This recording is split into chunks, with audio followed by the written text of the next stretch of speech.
अस्सलाम वालेकुम dear students, हम आज क्लास 11th के चैप्टर नंबर 11 पढ़ रहे हैं और उसका आज हम तीसरा लेक्चर स्टार्ट करने जा रहे हैं।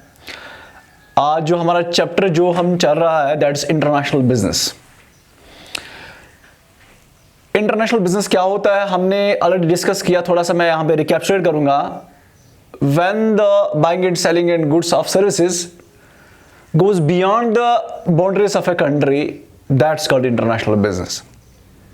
हमने ये भी कहा इंटरनेशनल बिजनेस में कम से कम दो कंट्रीज आपस में इन्वॉल्व होते हैं। दो कंट्री से ज्यादा भी इन्वॉल्व हो सकते हैं, लेकिन at least there must be at least two countries involve in the international business. अब इंटरनेशनल बिजनेस करने के लिए कौन कौन से तरीके हैं या कैसे हम दूसरे कंट्री में इंपोर्ट या एक्सपोर्ट कर सकते हैं, हम कैसे वहां पे अपना बिजनेस यूनिट खोल सकते हैं, या हम कैसे अपना प्रोडक्ट्स वहां पे बेच सकते हैं, या हम वहां से कैसे इंपोर्ट कर सकते हैं। कौन कौन से वेज है, कौन कौन से मूड्स है जिसे हम इंटरनेशनल या जिसे हम दूसरे कंट्री में जाकर इंटरनेशनल बिजनेस करा सकते हैं। So there are basically 5 moods या 5 वेज जिसके जरिए से हम दूसरे कंट्री में जाकर वहां पर अपना प्रोडक्ट बेच सकते हैं या वहां से कोई प्रोडक्ट हम खरीद सकते हैं। So now let's come to them. Number 1 is exporting and importing, second contract manufacturing, third licensing and franchising, fourth one is joint venture and fifth one is wholly owner subsidiaries. These are 5 basic ways या moods जिससे हम international business कर सकते हैं, जिससे हम दूसरे country में जाकर ट्रेड कर सकते हैं। Now let's come to the first one that is exporting and importing. पहले बात करते हैं एक्सपोर्टिंग क्या होता है। एक्सपोर्टिंग इज द प्रोसीजर या प्रोसेस जिससे हम अपने कंट्री का प्रोडक्ट दूसरे कंट्री में बेचते हैं, दैट्स कॉल्ड एक्सपोर्टिंग। एक्सपोर्टिंग एक ऐसी मार्केटिंग फंक्शन है या एक ऐसी function of the international business है जहां पे आप डोमेस्टिक कंट्री का प्रोडक्ट किसी फॉरेन कंट्री में बेचते हो, होस्ट कंट्री में बेचते हो। इसी तरह इंपोर्टिंग क्या होता है, जब आप किसी फॉरेन कंट्री में जाकर वहां से प्रोडक्ट खरीदोगे फिर अपने कंट्री में लेके आओगे, दैट्स कॉल्ड इंपोर्टिंग। अब ये एक्सपोर्टिंग या इंपोर्टिंग करने के दो तरीके हैं। एक होता है डायरेक्ट एक्सपोर्टिंग एंड इंपोर्टिंग, दूसरा है indirect exporting and importing. Direct हम उस टाइम कहते हैं जब एक डोमेस्टिक कंट्री का इंपोर्टर या एक्सपोर्टर डायरेक्टली ओवरसीज कंट्री के बायर या सेलर के साथ अप्रोच करेगा। मिसाल के तौर पर हम यहां पे टाटा शक्ति टीन बनाते हैं, टाटा कंपनी जो है ये यहां पे टाटा शक्ति टीन बनाते हैं। यही जो टीन है, फॉर एग्जाम्पल आप यही टीन इंग्लैंड ले जाना चाहते हो। सबसे पहले जो टाटा शक्ति कंपनी जो है यहां पे जो टीन बना रही है, ये जिस बंदे को वहां पे बेचना है उसके साथ अप्रोच करेगी, खुद फर्म उसके साथ कांटेक्ट करेगी जिसको ये अपना प्रोडक्ट उसको बेचना है। जब फर्म खुद उसके साथ या जब कंपनी उसके साथ खुद कांटेक्ट करेगी और सारी जो बीच में जो प्रोसीजर या लीगल फॉर्मेलिटीज एक कंपनी को पूरा करना है अपना प्रोडक्ट दूसरे कंट्री में ले जाने के लिए, जब सारी फॉर्मेलिटीज या प्रोसीजर्स खुद एक फर्म अपनाएगी, दैट्स कॉल्ड डायरेक्ट इंपोर्टिंग या डायरेक्ट एक्सपोर्टिंग हम इसको कहते हैं। इसी तरह जब आप किसी बाहर वाले कंट्री में किसी बंदे से डायरेक्टली कांटेक्ट करोगे और उससे कोई प्रोडक्ट खरीदकर अपने कंट्री में लेके आओगे, दैट्स कॉल्ड डायरेक्ट इंपोर्टिंग। तो बात यह समझ में आ गई कि जब एक कंपनी या फर्म खुद बाहर ये कंट्री के बंदे के साथ कांटेक्ट करके उससे प्रोडक्ट बेचे, उसको प्रोडक्ट बेचेगी, उससे प्रोडक्ट खरीदेगी, that's called direct importing and exporting. फिर अब मसला है, अगर इंपोर्टिंग है तो डायरेक्ट इंपोर्टिंग कहलाएगा, अगर एक्सपोर्ट कर रहे हैं तो डायरेक्ट एक्सपोर्टिंग कहलाएगा। तो यहां पे फर्म्स पार्टिसिपेशन मैक्सिमम होता है, यानी जो भी लीगल फॉर्मेलिटी, जो भी चीज वहां तक भेजाने में जो भी फॉर्मेलिटीज या जो भी ऑपरेशंस कैरी आउट करने हैं, अगर वो सारे ऑपरेशंस वो सारी फॉर्मेलिटीज फर्म या कंपनी खुद करेगी, that's called direct importing and exporting. तो यहां पे मैक्सिमम फर्म्स पार्टिसिपेशन होता है, तो इसी को हम कहते हैं डायरेक्ट इंपोर्टिंग एंड एक्सपोर्टिंग। दूसरा तरीका इनडायरेक्ट इंपोर्टिंग एंड एक्सपोर्टिंग। यहां पे क्या करता है, जो कंपनी जैसे फॉर एग्जांपल इसी कंपनी की बात करेंगे, टाटा शक्ति कंपनी की बात करेंगे, यहां पे टीन बना रहे, अब ये डायरेक्टली दूसरे कंट्री में माल नहीं बेचते हैं, बल्कि ये अपना प्रोडक्ट किसी इंटरमीडिएटर के हाथ में देते हैं। क्या किसी डिस्ट्रीब्यूटर को बेचते हैं, वो डिस्ट्रीब्यूटर खुद उनका प्रोडक्ट अल्टीमेट कस्टमर तक भिजवाता है। यानी जो बीच में फॉर्मेलिटीज पूरे करने हैं, प्रोडक्ट एक कंट्री से ले जाने के लिए दूसरे कंट्री तक पहुंचाने में जो भी फॉर्मेलिटीज पूरे करने हैं, वो सारे के सारे फॉर्मेलिटीज वो इंटरमीडिएटर खुद करेगा। चाहे वो ट्रांसपोर्टेशन की फॉर्मेलिटी होगी, चाहे वो डॉक्यूमेंटेशन की फॉर्मेलिटी होगी, चाहे उसको कहीं जगह स्टोर करने की फॉर्मेलिटी होगी, अगर जो भी बीच में फॉर्मेलिटीज पूरे करने होंगे, अगर वो सारे फॉर्मेलिटीज कंपनी खुद नहीं कर रही है बल्कि बीच में इंटरमीडिएट्स के द्वारा करा रही है, that's called indirect importing and exporting.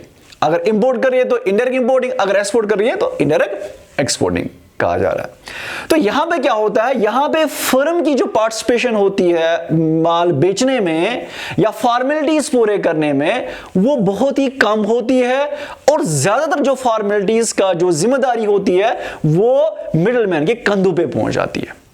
तो जहां पे मैक्सिमम पार्टिसिपेशन होगा फर्म का, दैट्स कॉल्ड डायरेक्ट, और जहां पे फर्म या कंपनी की पार्टिसिपेशन मिनिमम होगी और ज्यादातर फॉर्मेलिटीज की जिम्मेदारी मिडलमैन उठाएंगे, that's called indirect importing and exporting. इसी तरह बात करेंगे, आप देखिए जो एक्सपोर्टिंग एंड इंपोर्टिंग है, इसमें आपको कुछ एडवांटेजेस भी हैं। क्या एडवांटेज है? जैसे सबसे पहले ये इजी वे है, सबसे आसान तरीका अपना प्रोडक्ट बेचने के लिए, डायरेक्टली एक कस्टमर के साथ कांटेक्ट करो, उसको अपना प्रोडक्ट भेजो, तो आपको बाकी इसमें जो फॉर्मेलिटीज है वो बहुत कम है अगर आप अपना प्रोडक्ट मिडलमैन के द्वारा भिजवाते हो। इसी तरह लो रिस्क है। लो रिस्क का मतलब यह है कि अगर चीज सड़ जाएगा, चीज खराब हो जाएगा, जब आप मिडलमैन के हाथ में देते हो तो आपको सारी जो रिस्क से आपको मुफ्ती मिलती है, क्योंकि इसका जो बर्डन है वो मिडलमैन पे चढ़ता है, ट्रांसफर होता है, इससे आप फ्री हो जाते हो।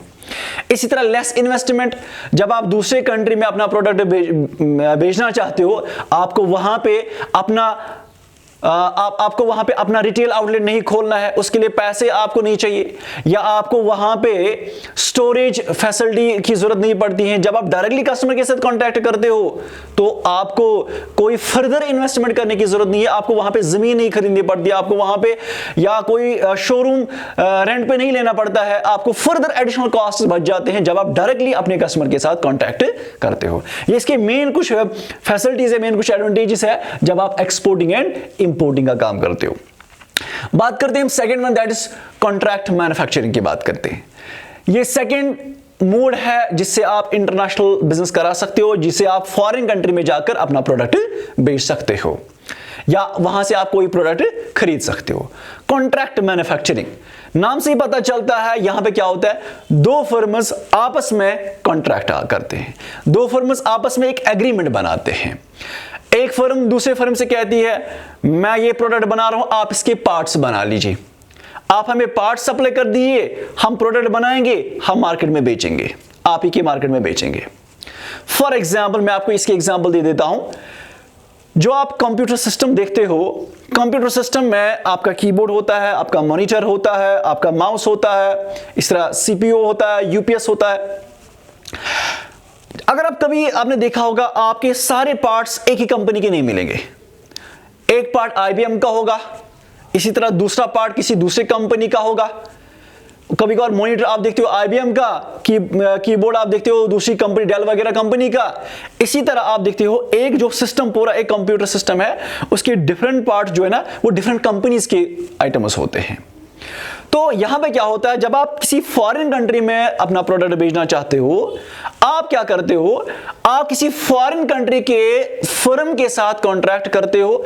आप उनको बोलते हैं कि हम एक प्रोडक्ट बनाने जा रहे हैं, हमें इसके लिए बाकी पार्ट्स चाहिए, आप हमें पार्ट्स बना के दीजिए, हम आपको मेन प्रोडक्ट देंगे, फिर हम आप ही के द्वारा हम इसको प्रोडक्ट को बेचेंगे। इस तरह से आप फॉरेन कंट्री में अपना प्रोडक्ट बेच सकते हो। दूसरी एग्जांपल अगर आप बात करते हैं, जैसे हमें यहाँ पे है मारुति सुजुकी की बात करेंगे। हम यहाँ पे मारुति कंपनी जो है, जो ऑटोमोबाइल कंपनी है, वो यहाँ पे मारुतिस बना रहे हैं। लेकिन अगर आपने कभी देखा होगा जो उसके टायर्स होते हैं ना, वो एमआरएफ कंपनी के टायर्स होते हैं।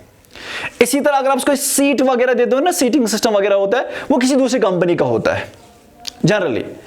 तो क्या होता है, असल में ये दो कंपनीज का प्रोडक्ट होता है, ये एक ही कंपनी का प्रोडक्ट नहीं होता, क्योंकि आप देखिए कि इसके कुछ पार्ट्स किसी दूसरी कंपनी ने बनाए और जो कि फॉरेन में बैठी हुई है। तो एक तरीका है, जब अगर आप जाना चाहते हो दूसरी कंट्री में, अपना प्रोडक्ट बेचना चाहते हो, आप वहां की कंपनी के साथ कॉन्ट्रैक्ट करते हो, किसी ऐसी कंपनी के साथ जो आपके प्रोडक्ट के कंपोनेंट्स बना देगी। आप उस कंपनी के साथ अप्रोच करते हो, जैसे कि सुजुकी वालों, जो जापान की कंपनी है, वो इंडिया में आके यहां के मारुति कंपनी के साथ कॉन्ट्रैक्ट किया।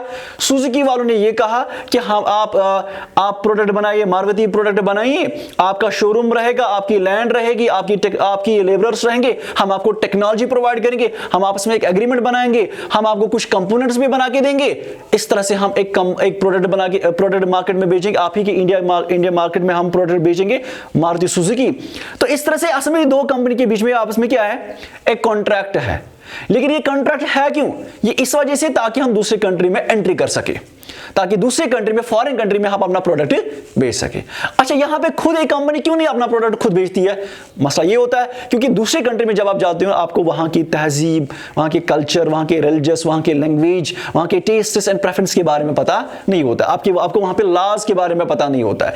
इसलिए बेहतर और आसान तरीका यह होता है, वहां के किसी कंपनी के साथ डील करो, कॉन्ट्रैक्ट करो या एग्रीमेंट करो, आपका प्रोडक्ट आसानी से बिक पाएगा। वहां अगर आप डायरेक्टली अपना प्रोडक्ट बेचना चाहोगे, उसमें आपको बहुत सारी मुश्किलों का सामना करना पड़ता है। इसलिए सबसे इजीएस्ट वे ये है, आप वहां की कंपनी के साथ एग्रीमेंट करते हो और वो आपको कंपनी के कुछ कंपोनेंट्स, प्रोडक्ट के कुछ कंपोनेंट्स बना के देते हैं। वही कंपोनेंट्स आपके प्रोडक्ट के कुछ पार्ट्स बन जाते हैं और आप इकट्ठे होकर उन्हीं कंपनी के द्वारा आप अपना प्रोडक्ट भिजवाते हो। इसी को हम कहते हैं कॉन्ट्रैक्ट मैन्युफैक्चरिंग। ये सेकंड मोड ऑफ एंटरिंग है इंटरनेशनल बिजनेस करने के लिए। नाउ अब हमारे पास है लाइसेंसिंग एंड फ्रेंचाइजिंग, जो थर्ड है। चले देखते हैं इसमें। अब हम देखते हैं थर्ड वे जिससे हम इंटरनेशनल मार्केट में एंट्री कर सकते हैं, वो है लाइसेंसिंग एंड फ्रेंचाइजिंग। ये दो सिमिलर टर्म्स है, लेकिन थोड़ी सी इनको डिफरेंस है। पहले बात करते हैं लाइसेंसिंग होता क्या है।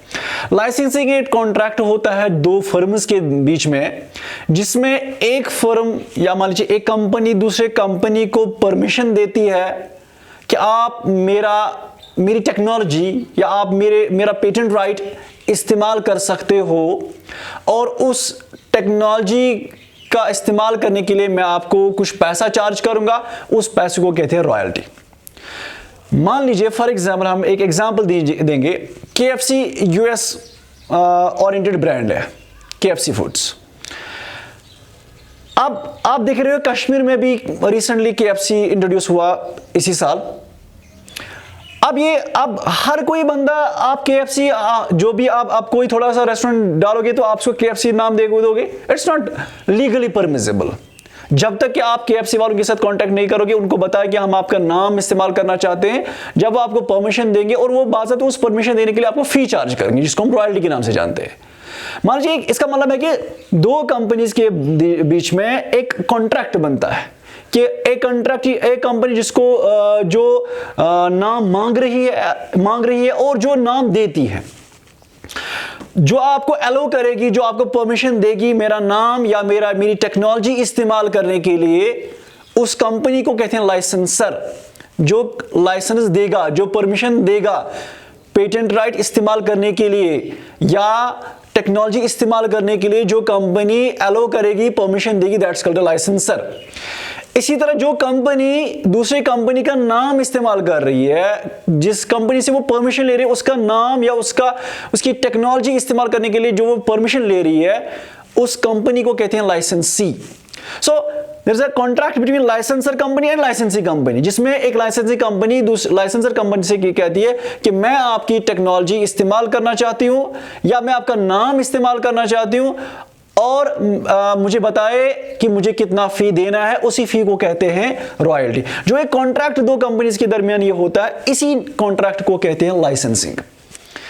और लाइसेंसिंग और फ्रेंचाइजिंग में फर्क क्या है? Licensing particularly production of goods, चीजें बनाने के लिए जो टेक्नोलॉजी का इस्तेमाल किया जाएगा, या चीजें बेचने के लिए मार्केटिंग फैसिलिटीज प्रोवाइड करने के लिए जो आपको दूसरी कंपनी का सहारा लेना पड़ेगा, जो आप दूसरी कंपनी की टेक्नोलॉजी या मेथड इस्तेमाल करोगे, दैट्स कॉल्ड लाइसेंसिंग। तो लाइसेंसिंग में पर्टिकुलरली दो चीजों पे होता है, या तो प्रोडक्शन पे या मार्केटिंग ऑफ गुड्स पे होता है। लेकिन जहां तक फ्रेंचाइजिंग की बात है, फ्रेंचाइज से थोड़ा वाइडर है। फ्रेंचाइजिंग में आप क्या करते हो, यहां पे एक लाइसेंसर कंपनी लाइसेंसिंग कंपनी को परमिशन दे रही है, किस हवाले से कि आप सर्विसेज के हवाले से ये इनको परमिशन देती है कि हम आपको सर्विस प्रोवाइड करेंगे। Service with regard suppose advertising services हम आपको प्रोवाइड, आप प्रोडक्ट बनाए हम आपको इसकी सर्विसेज प्रोवाइड, जैसे रिपेयरिंग सर्विसेज हम आपको प्रोवाइड करेंगे, या हम आपको इसकी एडवर्टाइजिंग सर्विसेज प्रोवाइड करेंगे। एक कॉन्ट्रैक्ट होता है दो कंपनीज के बीच में, जहां पे एक कंपनी दूसरी कंपनी को यह कहती है कि आप प्रोडक्ट बनाएं, जो प्रोडक्ट के साथ रिलेटेड जो इश्यूज है हम आपको वो इश्यूज सॉल्व करेंगे। यानी फॉर एग्जांपल यहां पे जियो टेलीकॉम कंपनी चला रही है, वो टेलीकम्युनिकेशन कंपनी चला रही है यहां पे, लेकिन जियो के रिलेटेड कस्टमर्स को बहुत सारे कंप्लेंट्स है। कोई कहता है हमें नेटवर्क लूज है, या कुछ और कस्टमर को कुछ सर्विसेज चाहिए। ये सर्विसेज देने के लिए आप जियो खुद यहां पे मान लीजिए एक कॉल सेंटर नहीं बना रहे, बल्कि किसी दूसरे कंपनी को कह दिए कि आप यहां पे कॉल सेंटर रखें, आप हमारी तरफ से हमारे कस्टमर को सर्विस देंगे, हम आपको इसके बदले पैसा देंगे। जब एक कंपनी दूसरे कंपनी को सर्विस फैसिलिटी प्रोवाइड करेगी, तो इनके बीच में जो कॉन्ट्रैक्ट बनेगा ना, that will be franchising. Licensing production और मार्केटिंग के हवाले से होता है, और जो सर्विस फैसिलिटी जो आपको देगी वहां पे जो नाम आता है, वहां पे फ्रेंचाइजिंग का नाम हम इस्तेमाल करते हैं। ठीक है, तो ये एक तरीका है इंटरनेशनल बिजनेस में एंट्री करने के लिए, जहां पे दो कंपनीज, एक कंट्री की एक कंपनी दूसरी कंट्री की दूसरी कंपनी आपस में एग्रीमेंट बनाते हैं, जिसमें एक कंपनी दूसरी कंपनी को लाइसेंस फराहम करती है, और उसी लाइसेंस के थ्रू वो वहां पे अपना प्रोडक्ट बेचते हैं या अपना प्रोडक्ट बनाते हैं। फॉर एग्जांपल अगर हम बात करेंगे मैकडोनल्ड्स की, मैकडोनल्ड रेस्टोरेंट जो यूएस ब्रांड है। अब यहां पे हम देखते हैं मैकडोनल्ड रेस्टोरेंट या केएफसी जो है, ये दोनों यूएस ओरिएंटेड ब्रांड्स है। अब जब यहां कोई बंदा कश्मीर में यहां पे कोई वो अपना बिजनेस सेटअप करना चाहता है, कोई रेस्टोरेंट खोलना चाहता है, लेकिन अगर वो अपने नाम से रेस्टोरेंट खोलेगा, शायद उसके पास कस्टमर नहीं आएंगे, या आएंगे तो बहुत कम आएंगे। लेकिन जब कस्टमर देखता है कि यहाँ पे कोई ब्रांडेड रेस्टोरेंट पड़ा है, जब वो देखता है केएफसी का नाम देखता है, जब वो केएफसी का लोगो देखता है, तो वो अट्रैक्ट हो जाता है उस वहां पे जाने के लिए। इसलिए आप देख रहे हैं कि वहां पे कितनी भीड़ होती है केएफसी में। जब कस्टमर केएफसी का ब्रांड नहीं देखते हैं, तो मतलब उनको फर्दर एडवर्टाइजमेंट का खर्चा नहीं देना पड़ता है, वो खुद वहां पे, क्योंकि केएफसी ऑलरेडी ब्रांड बन चुका है, इन्हीं लोगों के जहन में छाप छोड़ी है, तो लोग बिना एडवर्टाइजमेंट के बगैर वहां पे जाते हैं। तो इस तरह से एक बेनिफिट आ जाता है, जो यहाँ की कंपनी जो केएफसी ब्रांड खोलना चाहती है, रेस्टोरेंट बिजनेस करना चाहती है, उनको ये फायदा मिलता है, उनको ज्यादा एडवर्टाइजमेंट करने की जरूरत नहीं पड़ती, उनको खुद कस्टमर्स आ जाते हैं बिकॉज ऑफ दिस नेम। इसी रेपुटेशन का फायदा उठाने के लिए जो ब्रांडेड कंपनीज होते हैं ना, वो इनसे फायदा उठाती है, उनको रॉयल्टी चार्ज करती है, लेकिन ये तभी होगा जब आप आपस में एग्रीमेंट करोगे। तो इस तरह से आप दूसरी कंट्री में जाकर एंट्री कर सकते हो, और वहां की कंपनी के द्वारा अपना प्रोडक्ट बेच सकते हो। जैसे कि मैंने आपको कहा, अगर कश्मीर में यहां पे आप कोई जो है कश्मीर में कोई प्रोडक्ट आप बनाते हो, या आप कश्मीर में जैसे यहाँ पे आप शॉल्स बनाते हैं, ठीक है, जब आप देखोगे बाहर वो वहां पे लिखते बाज़ाब्ता कश्मीरी शॉल्स शॉप या कश्मीरी हैंडीक्राफ्ट शॉप यहाँ पे लिखे। जब कश्मीरी हैंडीक्राफ्ट शॉप लोग देखते हैं ना, वो एकदम उस शॉप पे आ जाते हैं, उनको लगता है कि नहीं, यहाँ पे हैंडमेड प्रोडक्ट्स है, यहाँ पे आपको प्योर क्वालिटी का प्रोडक्ट मिलेगा, और आपको वहां के लोगों को फिर वहां पे एडवर्टाइजमेंट करने की जरूरत नहीं पड़ती। यानी इस तरह से वो दूसरी कंट्री के जो लोग हैं ना, वो हमारा ब्रांड नेम इस्तेमाल करके हमारा अपना प्रोडक्ट बेचते हैं। इस तरह से आप दूसरी कंट्री में एंट्री कर सकते हैं। ये आपके लिए आसान हो जाता है जब आप वहां की कंपनी के साथ कॉन्ट्रैक्ट करके लाइसेंस हासिल करके अपना प्रोडक्ट उनके द्वारा भिजवाते हो। इसी चीज को हम कहते हैं लाइसेंसिंग एंड फ्रेंचाइजिंग। ये एक तीसरा तरीका है जिससे आप इंटरनेशनल बिजनेस में एंट्री कर सकते हो। अब जो चौथा और पांचवा है, चले देखते हैं वो चौथा क्या है। चले अब हम पहुंच गए हैं चौथे वे पे, दैट इज जॉइंट वेंचर। एक ऐसा तरीका जिससे हम फॉरेन कंट्री में प्रवेश कर सकते हैं या फॉरेन कंट्री में जाकर अपना प्रोडक्ट बेच सकते हैं, या एक तरीका जिससे हम इंटरनेशनल बिजनेस कर सकते हैं। ये जॉइंट वेंचर होता क्या है? जॉइंट का मतलब है जोड़, वेंचर हो गया दो फर्म्स, वेंचर्स। तो नाम से पता चलेगा कि जब दो फर्म्स आपस में हैंड्स ज्वाइन करेंगे और इकट्ठे वो कोई बिजनेस करेंगे, दैट्स कॉल्ड जॉइंट वेंचर। अगर आप किसी फॉरेन कंट्री में जाओगे, वहां पे फॉरेन कंट्री में अपना प्रोडक्ट डायरेक्टली सेल करना बहुत ही मुश्किल है।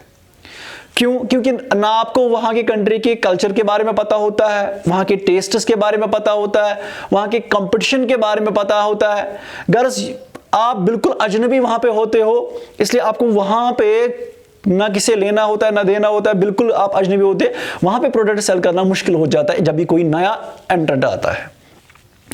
इसी चीज से निपटने के लिए क्या करते हैं, वहां के किसी कंपनी के साथ हैंड ज्वाइन किया जाता है और उनको कहा जाता है कि हमारे पास एक ऐसा बिजनेस आइडिया है, हम आपको कुछ रिसोर्सेज देंगे, आप भी हमें कुछ ऐसा चीज देंगे, हम इकट्ठे होकर हम एक प्रोडक्ट बेचेंगे।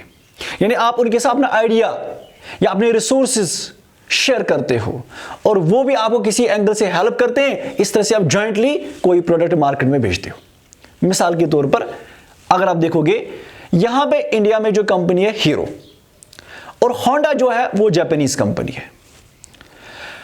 अगर जापानीज कंपनी होंडा वाले डायरेक्टली यहां पे मोटर्स भेजेंगे, पहले जब आए, अगर वो पहले ही फर्स्ट टाइम अपना प्रोडक्ट भेजेंगे ना, शायद उनके पास उनको कस्टमर नहीं आते इतने जितने आप इस टाइम देख रहे हैं। क्योंकि और दूसरी बात, सबसे पहले जब ये यहां पे आए, पहले उनको यहां पे जमीन खरीदनी थी, बिल्डिंग्स खरीदने थे, जहां पे वो शोरूम बना सकते, जहां पे वो अपना प्रोडक्ट डिस्प्ले कर सकते थे। इसके अलावा उनको एडवर्टीजमेंट कराना था, इसके अलावा उनको एम्प्लॉयज चाहिए, इसके अलावा उनको रॉ मटेरियल चाहिए होंडा मोटर बनाने के लिए। गर्ल्स उनके लिए बहुत ही मुश्किल काम था। अब उन्होंने क्या किया? दूसरी बात, उनको यहाँ के कल्चर के बारे में पता नहीं था, यहाँ के लोग क्या चाहते हैं, क्या वो क्वालिटी कॉन्शियस है या वो प्राइस कॉन्शियस है। तो यहाँ ये सब चीजें जानने के लिए उनको इनके बारे में, इन सब चीजों के बारे में, होंडा कंपनी को इन चीजों के बारे में पता नहीं था। अब इन्होंने क्या किया, इन्होंने यहाँ के एक कंपनी के साथ हैंड्स ज्वाइन किए, यहाँ के हीरो कंपनी के साथ। हीरो इंडियन कंपनी है, इनके साथ ज्वाइन किया। इनने होंडा वालों ने इनको कहा कि हमारी टेक्नोलॉजी रहेगी, आपकी जमीन रहेगी, हमारे आइडियाज रहेंगे, आपके रिसोर्सेज रहेंगे, लैंड, हम आप पे लैंड दे, लेबर दे, और यहाँ पे चीप लेबर है, हमें यहाँ जापान में महंगा लेबर मिलता है, इसलिए आप लेबर यहाँ पे अरेंज करिए, एम्प्लॉयज यहीं पे अरेंज करिए। तो हम आपको इंजीनियर्स प्रोवाइड करेंगे, आप यहाँ पे एम्प्लॉयज हमें देंगे, और आप हमें रॉ मटेरियल दे, क्योंकि हमें वहां से रॉ मटेरियल अवेलेबल नहीं है। इसलिए इन्हें क्या किया, आपस में रिसोर्स को ज्वाइन किया, उन्होंने एक प्रोडक्ट बना दिया, हीरो होंडा मोटर जो हम देख रहे हैं, या हीरो होंडा बाइक्स हम जो देख रहे हैं। ये जो बाइक्स है ना, या जो हीरो होंडा जो मोटर्स हम देख रहे हैं, ये असल में इन दोनों की देन है, हीरो एंड होंडा। जब इन्होंने ज्वाइंटली कोई बिजनेस सेटअप किया, एक फर्म कंपनी स्टार्ट किया यहाँ पे, इसी चीज को कहते हैं ज्वाइंट वेंचर। यानी दूसरे कंट्री में प्रवेश करने के लिए आप वहां के कंपनी के साथ ज्वाइन हैंड्स करते हो, फिर आप इकट्ठे होकर अपना प्रोडक्ट मार्केट में बेचते हो। इससे क्या होता है, एक तो रिसोर्सेज आपस में कंबाइन होते हैं, पूलिंग ऑफ रिसोर्स होता है, आपकी कैपेसिटी बढ़ जाती है, और इसके साथ साथ आपको दूसरी कंट्री के बारे में नॉलेज हासिल होती है, इंफॉर्मेशन हासिल होती है, वहां के कल्चर क्या है, वहां के टेस्ट क्या है, वहां की लैंग्वेज क्या है, पॉलिटिकल सिस्टम क्या है, या डिग्री ऑफ कॉम्पिटिशन कितना है, इन सब चीजों के बारे में आपको पता चलता है, जो बहुत ही जरूरी है प्रोडक्ट बेचने के लिए। पांचवा और लास्ट इंपॉर्टेंट जो है, जिससे आप, और एक तरीका जिसे आप फॉरेन मार्केट में एंट्री कर सकते हो, that is wholly owned subsidiaries. यहां पे दो तरीके हैं जिससे आप फॉरेन मार्केट में जाकर या दूसरी कंट्री में जाकर अपना प्रोडक्ट बेच सकते हो। एक होता है जो ऑलरेडी कोई कंपनी वहां पे चल रही है, उसको एक्वायर करना, उसको खरीदना, सीधे खरीदना हो गया। आप उनको बोलते हैं कि कितना चाहिए पैसा, आप उनको पेमेंट करते हो, और वहां वो कंपनी ब्रांड नेम के साथ आपकी बन जाती है। या दूसरा होता है ये ऐसा तरीका, आप वहां की जो शेयर्स, इस कंपनी की आप शेयर्स खरीदते हो, 100% शेयर्स आप उसके खरीदते हो, आप उसके शेयर होल्डर्स बन जाते हो, आप उसके पेरेंट कंपनी बन जाती है, वो उसकी आपकी सब्सिडी कंपनी बन जाती है। इस तरह से आपको फिर आसान हो जाता है उसी नाम के तहत अपना प्रोडक्ट बेचना, या उसी नाम के तहत उसी जगह के साथ उन्हीं रिसोर्स के साथ अपना प्रोडक्ट बेचना वहां पे आसान हो जाता है। दूसरा तरीका होता है, अब आप वहां की कंपनी को नहीं खरीदते बल्कि बाज़ाब्ता खुद एक कंपनी आप वहां पे एस्टैब्लिश करते हो। लेकिन खुद वहां पे कंपनी एस्टैब्लिश करना, इसके लिए आपको बहुत ह्यूज रिसोर्स की जरूरत पड़ती है, बहुत पैसों की जरूरत पड़ती है, ह्यूज इन्वेस्टमेंट आपको जरूरत पड़ती है। और ये वही कंपनी कर सकते हैं जिन्हें बाज़ाब्ता मार्केट रिसर्च किया होता है, जिन्हें वहाँ की कंपनी, वहाँ की कंट्री के लोगों का मिजाज जाना होता है, वहाँ के टेस्ट्स जाना होता है, वहाँ का पॉलिटिकल सिस्टम, कंपटीशन, सब कुछ जाना होता है, यानी कि उनको बाज़ाब्ता ने मार्केट रिसर्च किया होता है। और जब आपके पास ह्यूज फंड्स होंगे तब जाके आप वहाँ पे नई कंपनी एस्टैब्लिश करके आप वहाँ पे प्रोडक्ट बेच सकते हो। ये कुछ ऐसे तरीके थे जिस तरीके से आप इंटरनेशनल बिजनेस कर सकते हो। होप आपको ये समझ में आ चुका होगा। That's all for today.